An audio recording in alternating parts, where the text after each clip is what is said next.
It's the morning of day 2. We're headed over to an iconic public square called Oystervöllur to join a free walking tour of Reykjavik by the tour company City Walk, led by our very knowledgeable and friendly tour guide, Nori. He starts fighting for independence. Again, no war, no battles, just bickering for almost a century. Finally, we achieve independence in 1944. 17th of June 1944 was the first day of independence. Unfortunately, he missed that. He died in the early 1900s. So we honor him by making his birthday our Independence Day. Any guesses when it is built? When is the Parliament building built? Any guesses? 1881. Yes, you're absolutely spot on. It's amazing. People always know.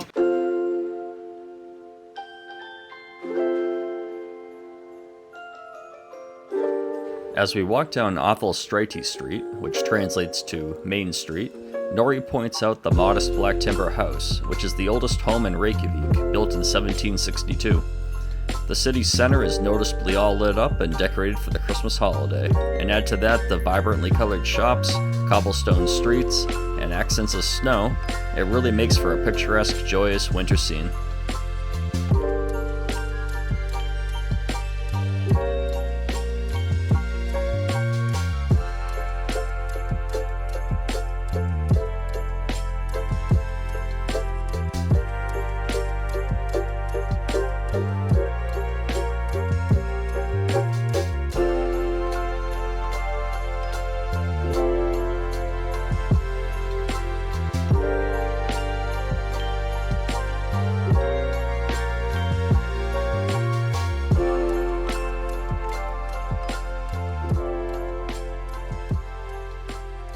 Icelandic hot dog mustard and ketchup.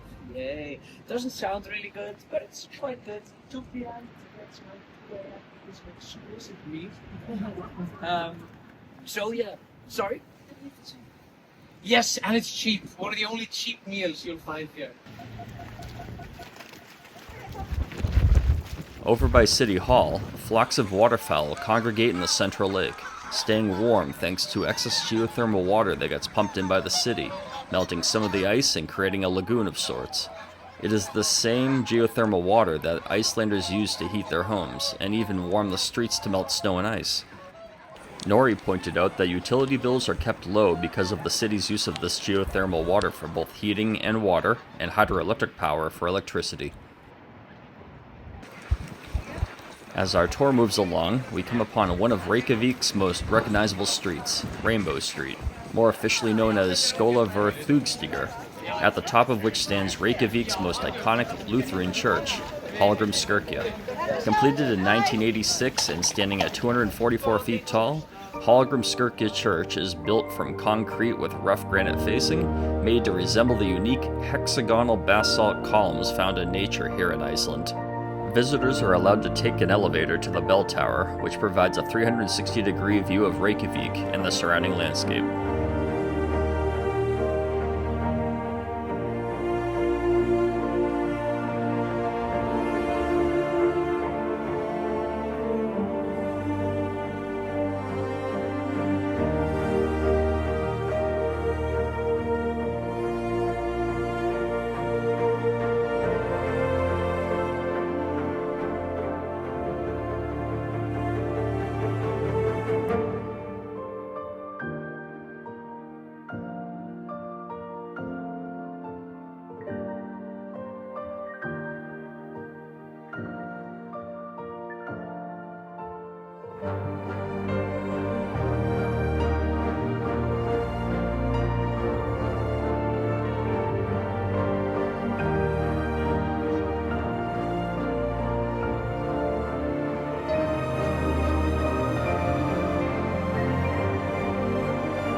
At the northern part of the city along the water, we visit the Harpa Concert Hall, a geometric work of art. Given Iceland's notorious wind gusts, this hall with all of its flat, non-aerodynamic surfaces had to be made very sturdy, as evidenced by the thick glass panels and framing around each.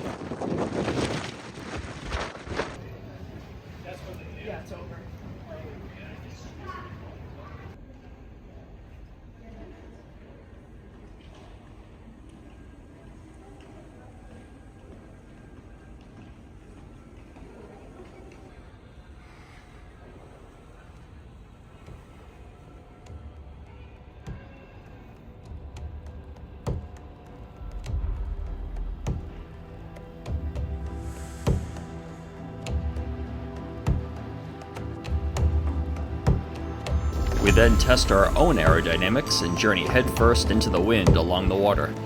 We arrive at a steel boat sculpture known as the Sun Voyager, reminiscent of a Viking ship, which has been braving Iceland's intense weather since 1990. It is said to represent the promise of undiscovered territory and a dream of hope, progress, and freedom. I'd say it represents the hardiness of Icelanders, given the extreme and dangerous environment they call home.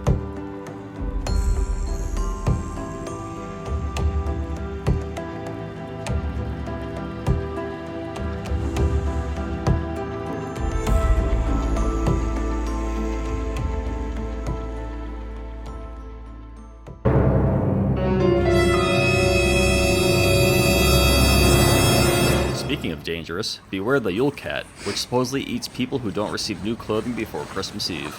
Sounds like retail marketing at its finest. We retreat to a safer section of town full of Christmas markets, an outdoor ice skating rink, and joy in the form of hot cocoa and mulled wine, among other things.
And for those who haven't had their fill of ice thus far, there is Magic Ice, an ice bar in the center of town where you throw on a heavy winter poncho and enjoy drinks in a bar made almost entirely out of ice. The drinks are cool, the ice sculpturing even cooler, but it does feel a bit gimmicky.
For a more authentic local experience, we head over to Husmal's Og Menningar, a bookstore turned live music venue, with the Bookstore Band playing cover songs every day from 8 to 11. This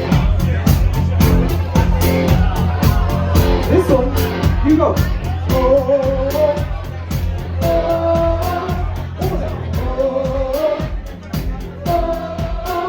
I call you when I need you. My heart's on fire.